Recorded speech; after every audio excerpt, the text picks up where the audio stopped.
Good afternoon, everyone, and welcome to the third entry into Sundance Books and Music's 23rd Annual National Poetry Month reading series.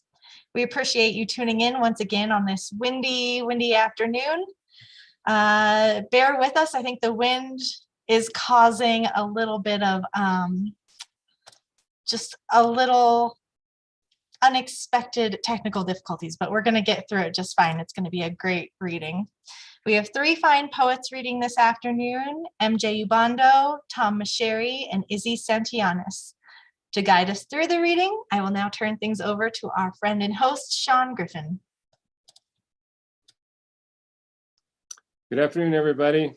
As Emily said, it is blustery. I hope where you are, you can hear us. We're having a little connectivity problems, but we're going to do our best despite that.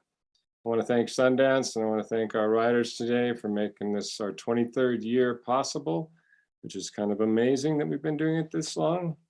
I wanted to start today with a very short poem by Wendell Berry, just to sort of center us, because there's so much chaos in the world right now. Sometimes it seems hard to get centered. He wrote this as the Tet Offensive started, and the title of the poem is February 2nd, 1968, and that's when the Tet Offensive started. In the dark of the moon, in flying snow, in the dead of winter, war spreading, families dying, the world in danger, I walk the rocky hillside, sowing clover. And I always return to Wendell just because he does center people, the reader, so well. I want to open today with MJ Ubando, dear friend. Everybody on the phone is a dear friend. Filipino-American, Reno native, teaching creative writing and English at Sparks High with many dear friends there. I was there before COVID to judge one of their poetry out loud events, and she is revered. She received her MFA in creative writing with an emphasis on literary nonfiction from Sierra Nevada, and is, in her words, quote, a member of the coolest writing club that no one knows about. Let's give a warm welcome to MJ. Thanks, Sean. I first want to say thank you to Sundance for making this possible. It is crazy that it's been going on for 23 years, and it's always such a joy when I actually get to participate, even if it's through our digital media today. I also wanted to thank Sean for putting this together every year and inviting us. As Sean mentioned, my background is mostly in nonfiction. So when he first invited me to participate in today's reading, I was like, well, I haven't done poetry in a really long time. Can I still join? And he gave me permission to read some of my shorter essays. And so I'm gonna call them prose poetry today to make sure that I can make them kind of legitimate for today's theme. But I'm gonna do three short kind of like vignette essay pieces, and then one poem that actually is new. So a little background on my first two pieces. When I've talked to writers throughout the pandemic, and we obviously are still going through the pandemic today, a lot of writers that I spoke to kind of were on two spectrums of writing. I've heard a lot of writers say that it's been really great for the creative outlet. They pumped out a lot of content, which I was very jealous about, because a lot of people that I know spoke about how it was just so difficult to really kind of just get ourselves into any kind of momentum or habit, especially with our writing. And so the first two pieces are two pieces that were featured in the Nevada Humanities, and I want to just give them a quick shout out because I think without their prompting, I probably wouldn't have written as much. While everybody else was trying to figure out hobbies, I tried out bread making and was very bad at it. So I decided to start a blog, which was a very brief blog, kind of just interviewing friends and family about how they were dealing kind of at the height of quarantine. And that led to this opportunity where the Nevada Humanities kind of did something similar. So if you haven't checked it out, they created this kind of blog called Heart to Heart. Again, please look at it if you get a chance. It's this really beautiful like time capsule of writers and poets and just individuals throughout Nevada that got to capture some point of the pandemic experience. So this little snippet is just a small vignette of something I wrote about a moment I had in the pandemic. So I'm taking it kind of out of the context of my essay, but this was just a moment where I was about to go, I just got back from some grocery shopping, and this was before everything got really shut down, but everybody was just in a very crazy state, worried state, because we weren't sure what COVID was at the time. So I'll just start there. The title of the whole piece is called The Distance Between Bodies. March. At the top of the stairs, I paused to catch my breath. On both sides of my arms, I balanced overloaded bags of groceries like Lady Justice's scales. I dropped the bags onto the red bench on my balcony and feel the blood course back into my veins. Before I get a chance to rummage through my purse to find my keys, I hear a sweet voice cut through the rustling of an oak tree. Hi. I spin around, searching the street and lawns beneath me, hunting for the voice's owner. Finally, I spot her. My neighbor's daughter is laying on her stomach in their driveway underneath her parents' Ford Explorer, snuggled up to its front tire that looks almost as big as she is. The little girl twists her wispy hay-colored hair. I estimate she is around 7 or 8. To her right, I watch her little brother press the side of his body into hers, clearly anxious that she started a conversation with someone they don't know. Hi, I smile and wave. She doesn't wave back, but tilts her head slightly and asks, "What are you doing?" "Oh, nothing, I just picked up some groceries." I point to my bags, eager for her approval. "What are you guys doing?" Her gaze is somewhere else now, looking at a stick or something taking up space in the grass across from her. "We're just hiding from strangers." She answers in a tone that is sharp and bored, like she is regretting starting this conversation in the first place. Her brother shuffles even closer to her. The little girl's comment is the most sensible thing I've heard in a while. Truly, that's what all of us have been doing so far in this pandemic, just hiding from strangers.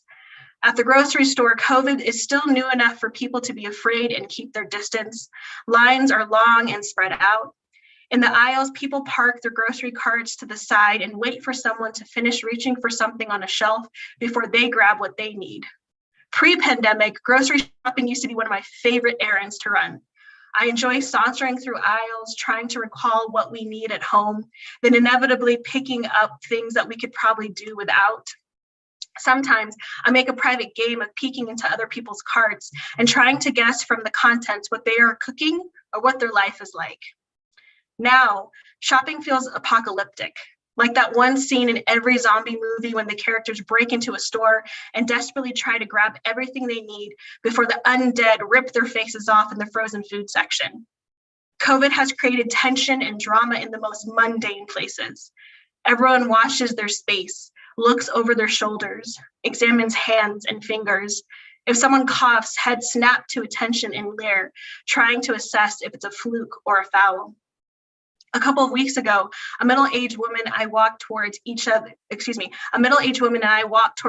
in the canned food aisles. A moment before we crossed paths, I shuffled my feet as close as I could to the shelves next to me, doing my best not to knock anything over.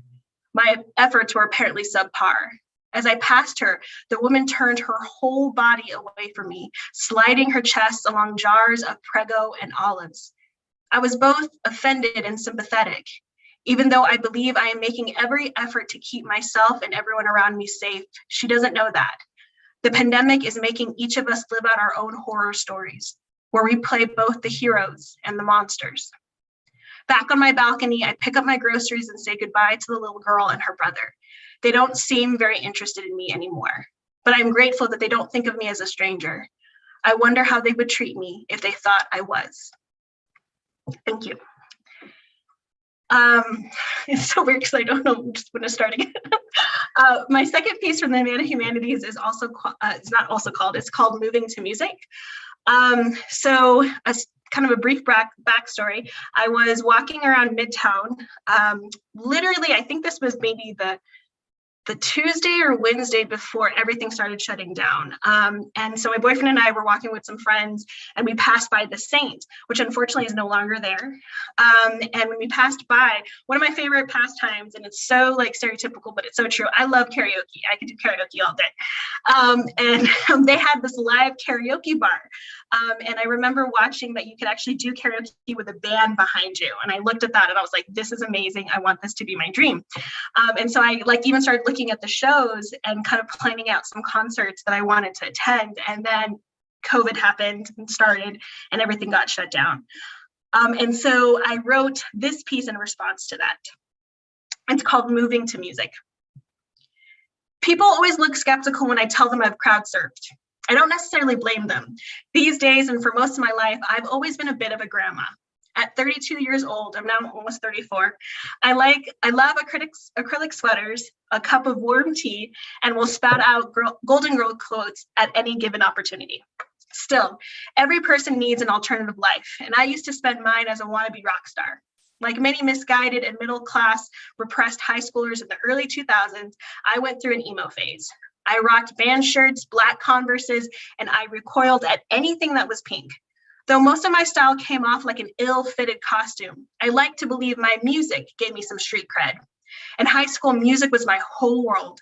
Any money I acquired, I spent mostly on CDs I bought from Tower Records. Any money that was left, I saved up to attend any concerts Reno was lucky enough to book.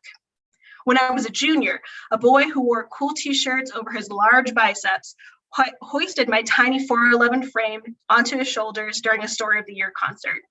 Inside a sweaty and dingy room at the New Oasis, I swayed above the audience, pumping my fists in the air to the rhythm of the bass drum. Before I knew it, Bicep Boy leaned his whole body backwards and let me go.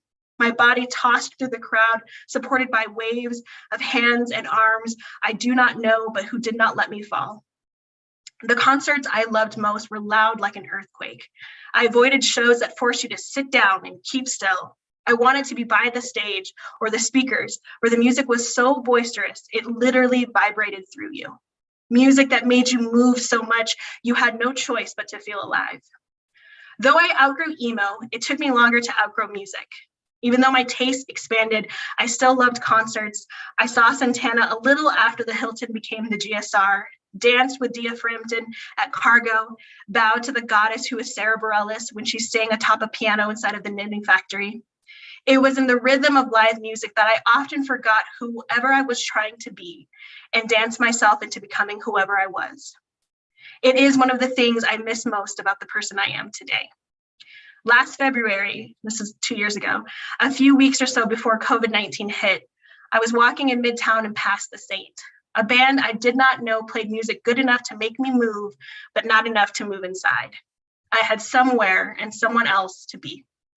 Whenever normal returns, one of the first things on my list to do is return to myself through live music.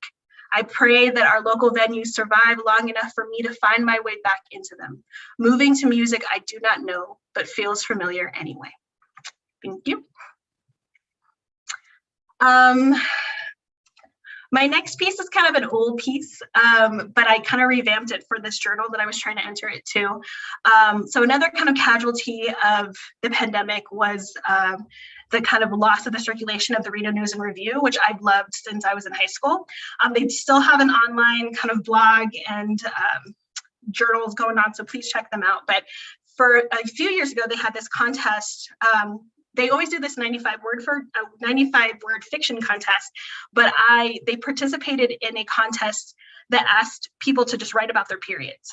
And I was like, this is strange, I must do this. And I didn't know what to write. And it wasn't a response to the pink tax coming through, which if people don't know what that is, essentially hygiene products for females are often taxed at a higher rate.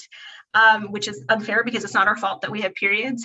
And so I wrote this piece in response to that. And it felt like it kind of matched with this weird theme I've adopted today about bodies. And so I wanted to read it. So this is called Missed. Month 1. I don't miss her at first. Being ghosted by her feels like the start of summer. It is freedom from complication and disruption, from reevaluating outfits, activities, and appropriate underwear.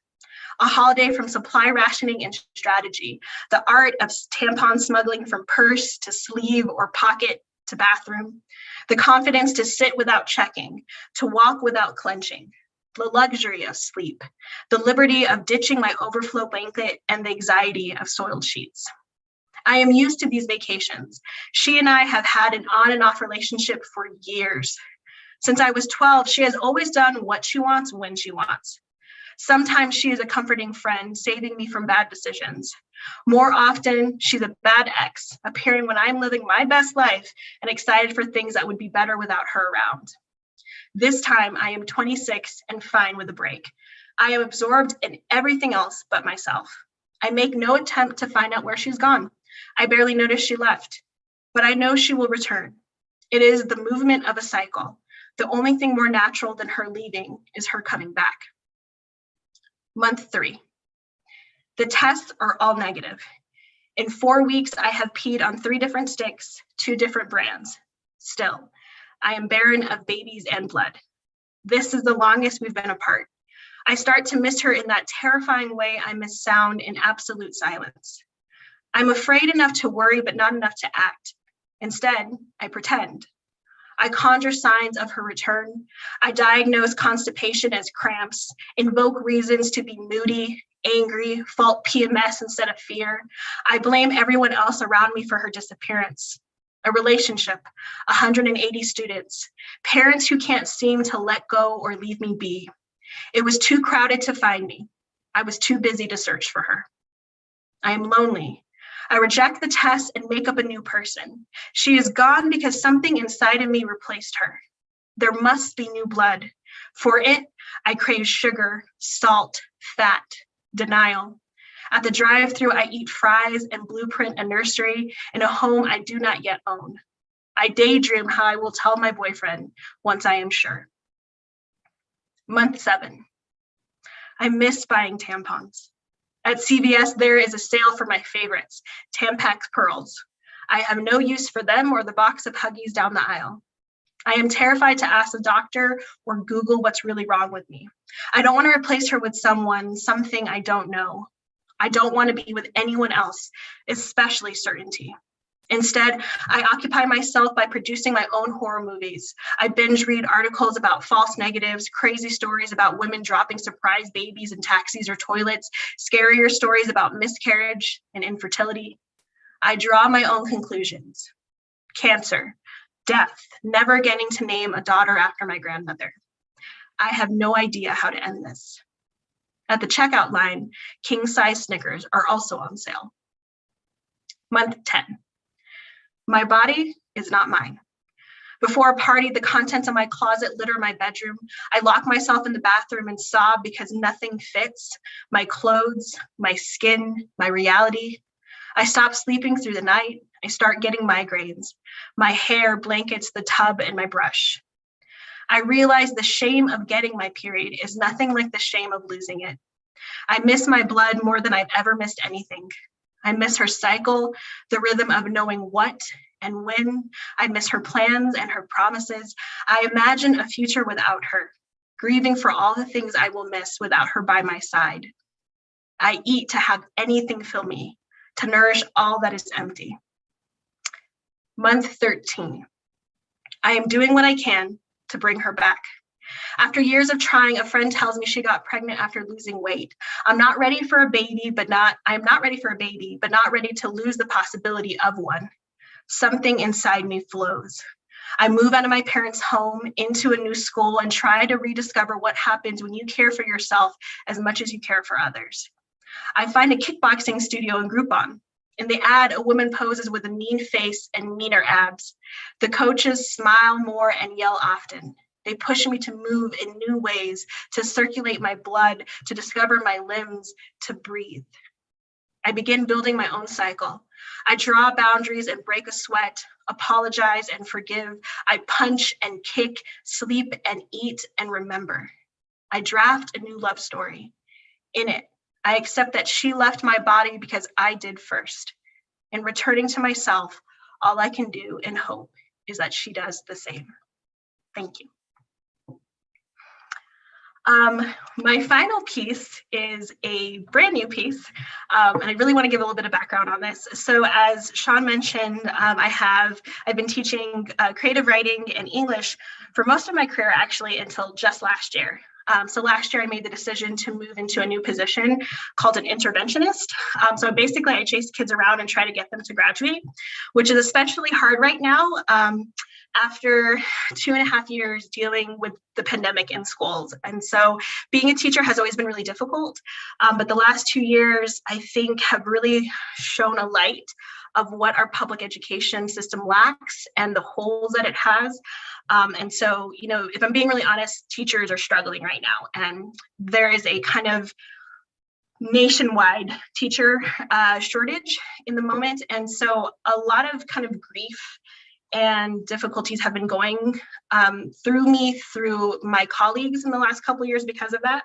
And so it's been difficult to write though, because like when you write about teaching, everybody has this kind of like preconceived like notion of what teaching is, because we've all been students. And so I've always had kind of struggled with writing about that. But last month, I was invited to attend 3 of my former students who I created a spoken word poetry group with, along with some other colleagues.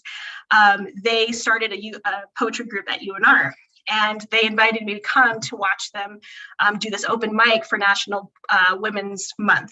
And I was really honored. And when I went, it cracked something inside of me and this poem spilled out. And so just last night, they held their final open mic of the semester, but also the last open mic as the founders, because they're graduating next month. And so I went and performed this, and I was really excited to perform it today because I wanted to just kind of do it as an ode to them, to their accomplishments, to everything that educators are facing right now. So take a quick sip of my tea. Again, this piece is really new, so I just gave it the title of Graduation. I've never liked numbers. 9 to 5s, 24/7s, 180s turned to 365s. The math of it all makes my head spin. And I'll never know the answers to how or when 18 added up to 25 to 30 to 34, or why time multiplies while we do long division on our dreams and to-do lists, trying to calculate the sum of our worth on our Instagram and LinkedIn pages. You reach a point when you aren't sure how to balance the ratios, solve the equation, find the purpose. I became an English teacher because words have always been easier to decode, to translate into meaning. I first found my reflection in the lines of my notebook, first found my voice in a poem, first read my story when I wrote it down, first believed in myself when teachers believed in me. For most of my life, the classroom has been the center of my universe, the only place where I felt like a moon and a sun, powerful enough to change the tides and make things grow. Through their force and will, the gravity of my students have held me down and made me believe in new life and worlds beyond my own. And I've kept up my rotation in the orbits of their revolution for as long as I could, until the numbers of a broken system made me literally sick and dizzy. 40 kids to 1 teacher, 4 years of college to make less than 40. Lowest funding, highest turnover. Most teachers don't make it past 5 years, even more past 3. Now, even words aren't making sense. We've been fed so many lies, we choke on the definitions of differentiation, scaffolding, and data-driven, and wonder when doing what is best for kids became such a cliche. And you can't test me on what SAT, ACT, SLO, IEP, SEL stand for if you can't tell me why they matter or what you stand for. When we keep evaluating graduation rates over literacy skills, literacy levels, credits over skill, corporations over degrees. I hope this monster we have fed is hit by an asteroid big enough to make education extinct, and a big bang brings us the genesis of something better, something rooted in learning as a means of equity and an active advocacy for the students we serve and the communities they come from. Let us graduate to a society that rewards the labors of our classroom instead of bending to the dollars of billionaires. But until then, as I struggle to find my me without the miss, the only thing I want to list on my resume is them. The only reference that matters to me is theirs. The only thing I want you to see when you Google my name are their names, shining like stars so bright that they burn you with their brilliance, breaking down walls and burning down bullshit burdened onto them by leaders and politicians who value them as statistics instead of individuals, polls instead of people. And I will retire gladly and sleep soundly, even if the only remnants of my existence are the stories they've written, the masterpieces they've created, the communities they've built, the empires they lead, especially those the world forgot about or chose to ignore, the ones we will remember because they chose to remember others. May they figure out the answers, rewrite the rule book, rebuild what we have broken. Best believe they will teach us what we have all failed to teach ourselves. Thank you, Sean.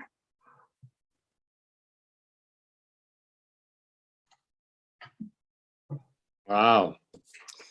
Well, I hope someone in charge was listening today. Yeah, that's a fairly stinging indictment of public ed. And I'm sure that our next reader, Mr. Meschery, was having goosebumps the entire time because he taught English for many, many years too. I'm going to introduce, I have to type Tom's name in here because he's having trouble hearing us.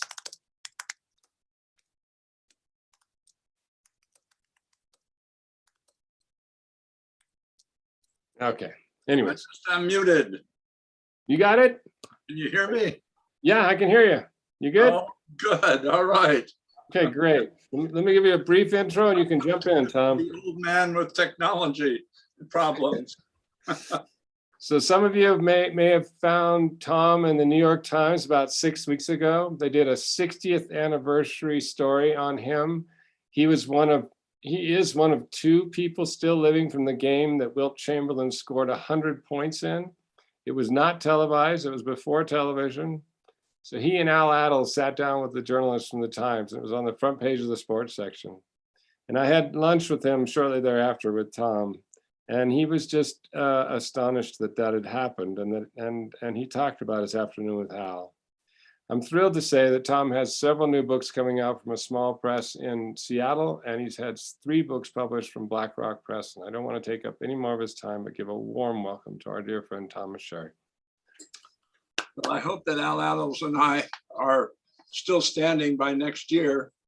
It was an amazing time to play basketball with Wilt Chamberlain, and I'm astonished that I always thought that Wilt would outlive everybody. In fact, outlive everybody on the planet. He was such an enormous giant of a man, but unfortunately he keeled over with a heart attack and astonished everybody else. Thanks to Sundance Books for hosting this this poetry month. It's always just fabulous. And Sean, the state of Nevada is lucky you live in this state. You've done so much for the state of Nevada. You deserve so much credit. You're an amazing man, and I'm happy to know you and to know you as a friend. I've got a new collection of poetry coming out from Random Lane Press in Sacramento. And I'm going to read 4 poems from that collection. And then I'm going to read 2 poems from a new collection that I've just started.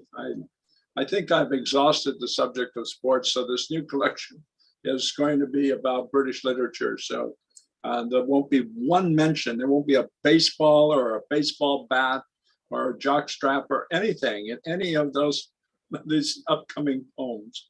But in this collection, there will be a number of poems, all related to sports. I never think of them as sports poems. I think of them as sports metaphor more than anything else.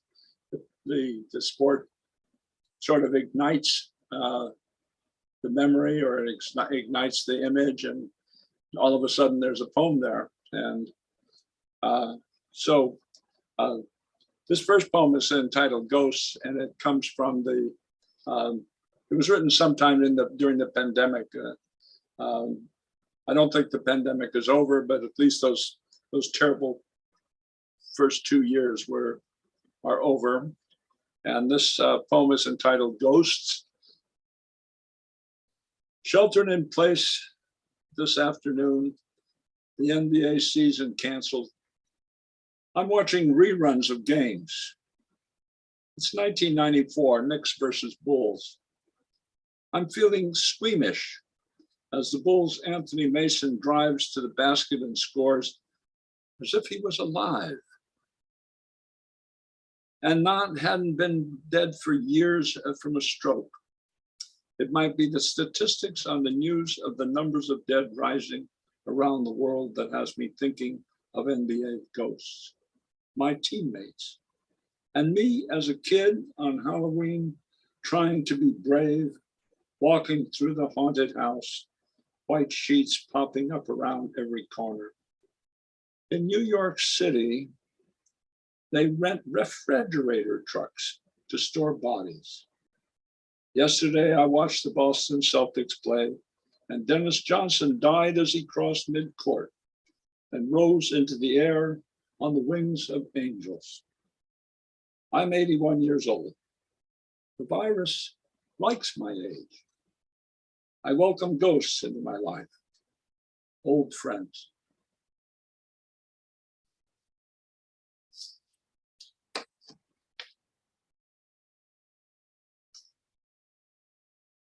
And this next poem comes out of the past when we were teenage boys, always in the gym, always playing against each other, a gang of kids that grew up together in the same neighborhood. And this poem is about one of those kids. We were all called gym rats because we never left the gym, it seems like. And the poem is entitled Bobby. His last name was Randall, and it's dedicated to Randall. It's worth mentioning that he was small for his age and scurried around the basketball court like a mouse, a pet if we held him in our arms and gave him comfort, but we often ridiculed him for the little gestures that he made with his fingers on either side of his mouth, where the whiskers would appear in our thoughtless imaginations. It is worth mentioning that he carried letters and stood behind the counter of his post office and sent our important missives to their important destinations, all the while keeping faith with those years on the basketball court. Most of us grew fat, our legs turning to mush, so that we could hardly run. In my case, walk. Bobby won championships, shooting hoops, 60s and over, 70s and over, 3-on-3, free throw shooting, horse, HORSE, bringing home medals and trophies. It's worth mentioning that Bobby never forgot a single moment on the court or any player that was worthy of his admiration. His memory brought him joy, and those accomplishments, whether so slight in our youth, in his old age, grew larger into a garden of delight. It is worth mentioning that few men his age, what is he now, 80? Can sight over the ball measure the distance to the hoop and score, as if the distance between his eye and the rim, however difficult, were the measure of the man. It is worth mentioning that we are not so far removed from our youthful venality that we cannot be forgiven, which Bobby has done with every shot he swished the net, because it was a sport we played together and he guarded us so tightly.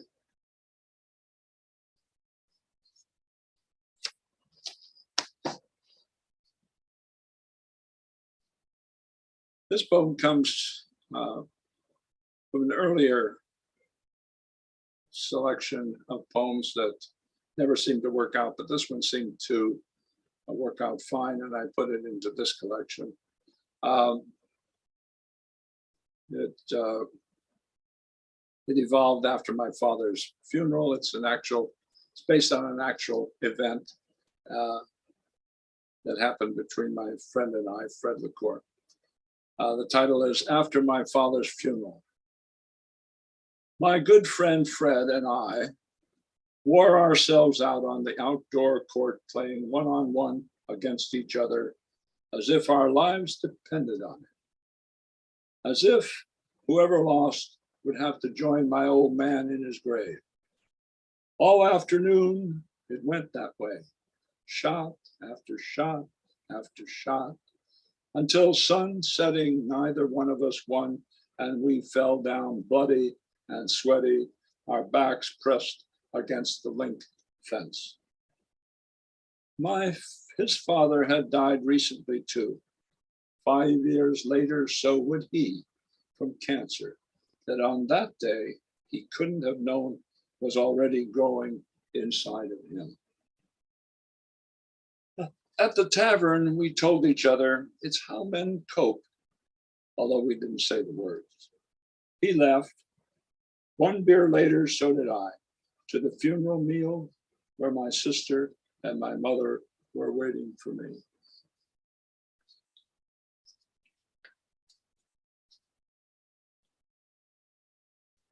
The following poem comes from a recent visit to an oncology infusion center in Sacramento, and I was sitting in there, and they actually had a coat rack, and there was a coat rack. It was kind of hilarious, but it turned into a kind of serious poem.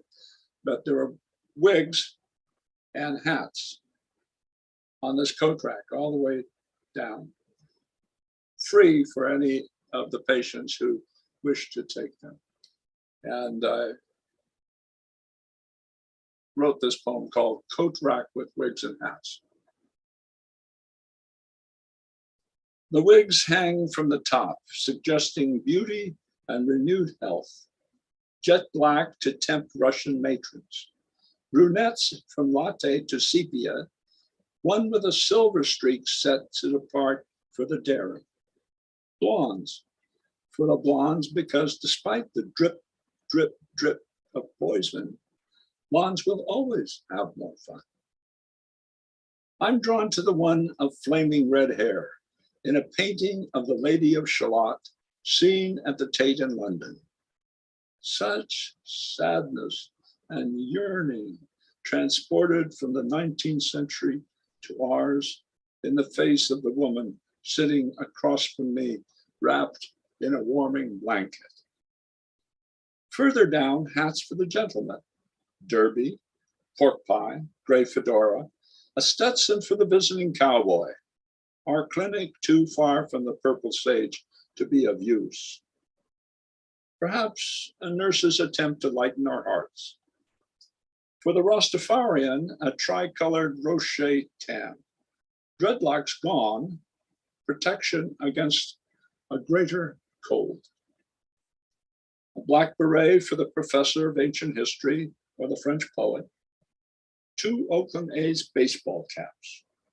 I have my own Warriors cap, the one I'm wearing and the ones at home. Today, I'm thinking a change of headwear might better fit the mood I'm in. Not athletic, but sort of spiritual. How else to feel sitting in the middle of such bravery? The Rasta Tam would work and Bob Marley's reggae would follow naturally, wouldn't it? It might help us to listen to a tune or two.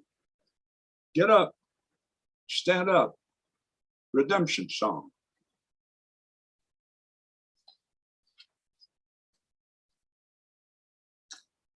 And I leave behind sports poems. This is it. If I ever write another sports poem, put me out of my misery.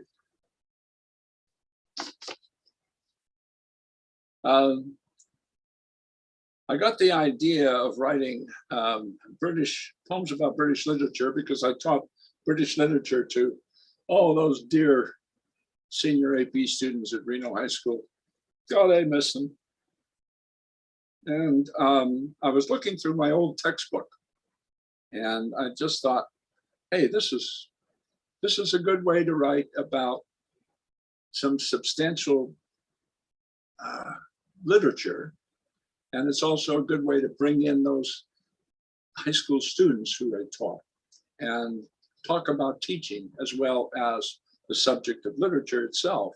So these are kind of combination poems in which some of the poems are purely about literature. Some of the poems are about my own experience with some of the events in literature, some of the places in literature. The first poem is entitled Stonehenge. And each poem will begin with a section description from the text itself. So I'll read that first, and then I'll read the poem. And the first section of the book in the text is called The Anglo-Saxons, 449 to 1066. That is the particular period that covers this particular type of area of literature in British literature. And they're all numbered. The sections are numbered. 1, rain-drenched and often fogged in, but also green and dotted with thatched cottages, quaint stone churches, and mysterious stone ruins, the island of Great Britain seems made for elves, legends, and poets. The title of the poem is Stonehenge. With the menu came the box of crayons for my children and paper placemats with the roadmap to Stonehenge. I laughed at the odd confusion of imagination, primary colors straying outside the lines, the way I suppose history strays from the truth. I ordered fish and chips all around.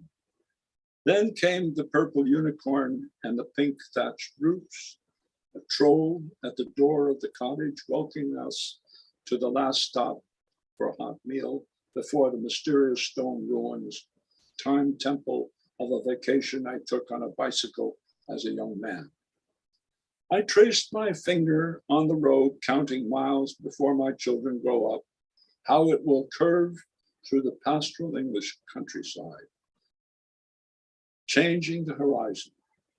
Now the sea between England and Ireland is set afire by the willful pressure of Crayola and desire. The text reads, first came the Celts, called Britons, then tribes from the continent invaded, Angles and Saxons and the wild Norsemen, and finally the poets came with their voices and stringed instruments, singing the legends that became my own version of bedtime stories. Tell us again about the Druids with lightsabers. I see now how those stones hurled into the air transformed into spaceships for love. That night, I tucked them in, kissed each one, and watched as they drifted into sleep and into dreams.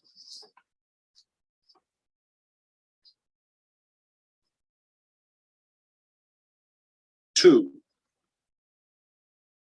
Boudica, queen of Britain tribe, was flogged by the Romans and her 2 daughters raped after they had plundered her dead husband's property. She led the Britons to a fierce retaliation. The poem is entitled Essay. She is the student sitting in the last seat down the window aisle. She has sat silently in that seat for the last 20 years, staring out of the same window at the changing seasons or into the darkness of her desktop. She is there now, the same girl, although I have been long retired and my classroom belongs to someone else. It was an essay she wrote entitled Female Empowerment from Boudica to Wonder Woman that was so brilliant, it brought me to tears. I was home past midnight, still correcting essays. I have 2 daughters. I could imagine them joining Boudica's army or deflecting bullets with magical bracelets. They were asleep, unaware they were the subject of an essay. There were 20 girls over 20 years, and their essays were always the same essay, and it was always midnight, and always their essays brought me to tears. How Boudica helped their thoughts escape finally and bravely into words. And my daughters are now gone. grown into Wonder Women.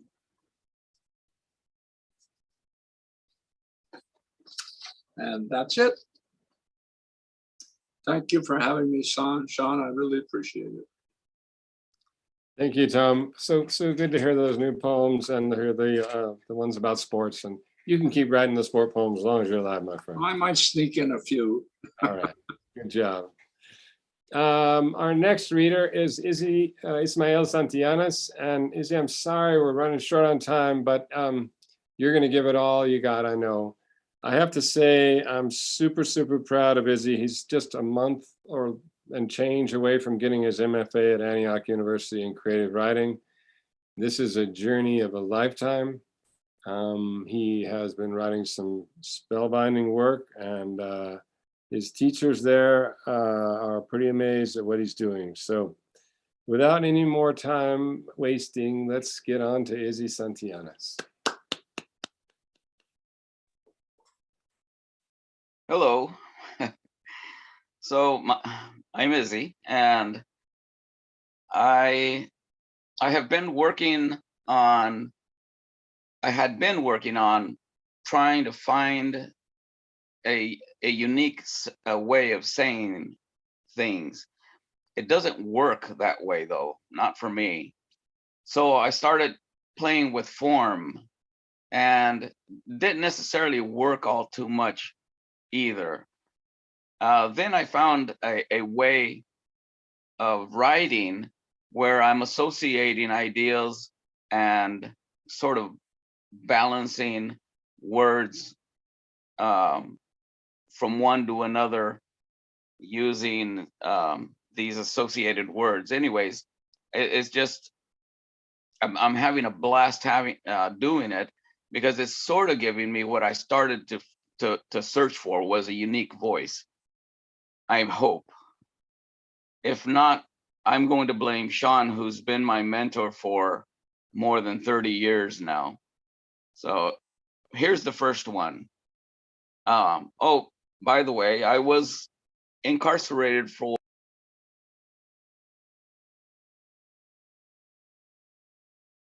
It froze, Izzy. and It froze for a brief bit there, Izzy. yeah, someone was calling. So it's more than 28 years that I was incarcerated. So some of these are a little bit dark, but that's okay. We'll live through them. If I were death, I would make, as I moved, a beautiful sound, something this side of language, and behind the head of every passerby whisper, I love you, to make them look back for love. But behind the blessed host about to slough the meat, say nothing in this presence, sacred revelation. Life is not impermanent, but illusory. Breath is the dream state of poetry. There is no us, because you are you, and you are everyone, even the bodhisattva holding a cardboard sign that says, I'm hungry, and the astronaut watching the news tally the bodies in a country hated by you, killing more of you, hating more of you, moving the hearts of you to aid the wounded, displaced, maimed, orphaned, dying in my silence as I wipe away hunger, anger, tears, all the want and emphatic language, leave them pure, wordless souls in the presence of a single knowing I.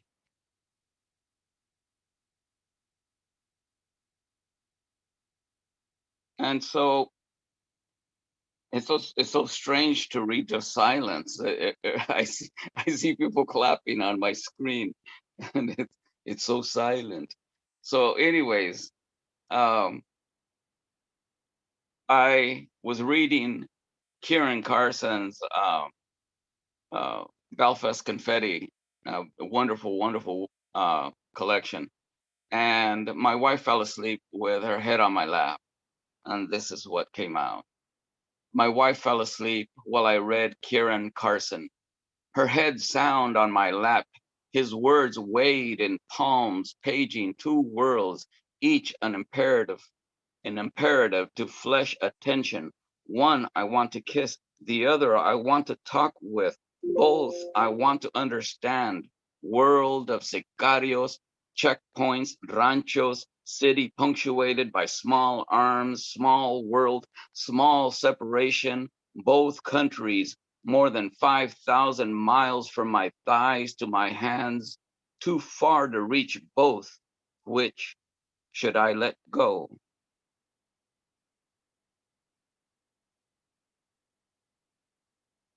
And I live in Desert Hot Springs, California, and I see a lot of displaced souls, homeless people. And I try to engage in conversations with them sometimes, and sometimes just can't. But those that I can't are sometimes more interesting to me than those that I do. So I saw her today again, but this time she wore a halo and kept looking out at the parking lot in front of Vaughn's, eyes fixed on something far away as customers stepped around her, said nothing because she was a synonym to holy or homeless, whose unsayable staring caught their curiosity and turned themselves only to catch vehicles, people coming, going, pulling carts stacked into one another before walking in through the motion sensor automated doors that blew down hard to keep out the bugs, disappeared into the brightness of commerce, perfectly lit items in units of each bundle box or weighed at the register, then through a gust from the air curtain, exit to see her still staring. And I wished I had her sight to stand there watching an epic battle between heaven and earth, a saint with my own circlet of fire, shocked in the breeze of wings and blades.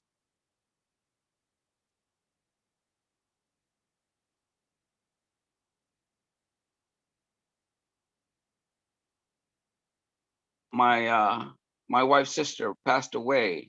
She was in Mexico when she did, and this was recent. She sobs on her side of the sofa, and what kills me is this is not a poem to peel off the page, nor set aside until I'm ready to write again.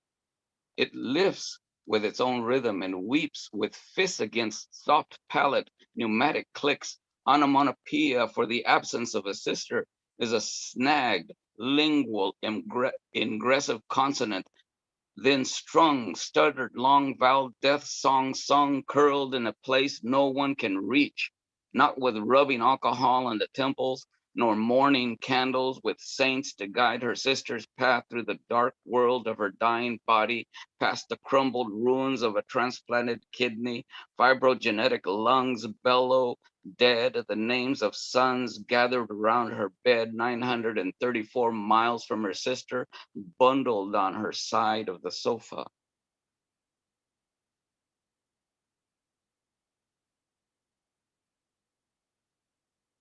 So we're about out, right? Should I read one more? One more. All right.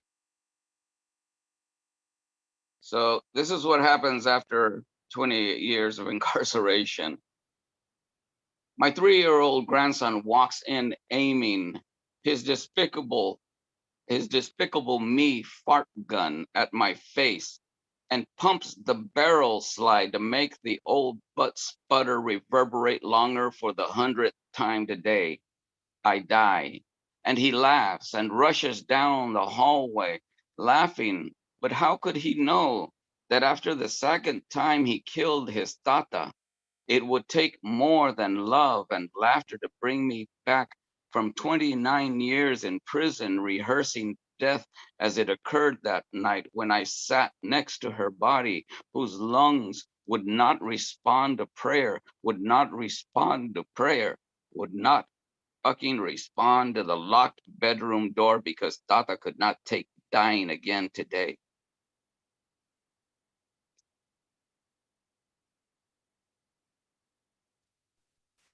Well, Thank you. oh man. As these things do, they have a way of working out, and I don't think we could have read in any other order because those poems were so intense. Wow. Great stuff, Izzy. Thank you so much. I want to thank everybody who tuned in from Etherland, I know it was a great afternoon, and I hope you're able to hear things okay with our wind and so on. Next Wednesday, we're going to close out the series with Alexis Aaron. She's got her debut collection coming out from Baobab Press, and yours truly has been shamed into reading a few poems as well. So we'll have a good time in a week. And I want to thank everybody, especially our friends at Sundance and our dear readers today who put on a great show. Thank you so much, everybody. Yeah, thank you, MJ, Tom, Izzy, and of course, Sean. And thank you all for being adaptable. And we'll see everyone again next week. Bye.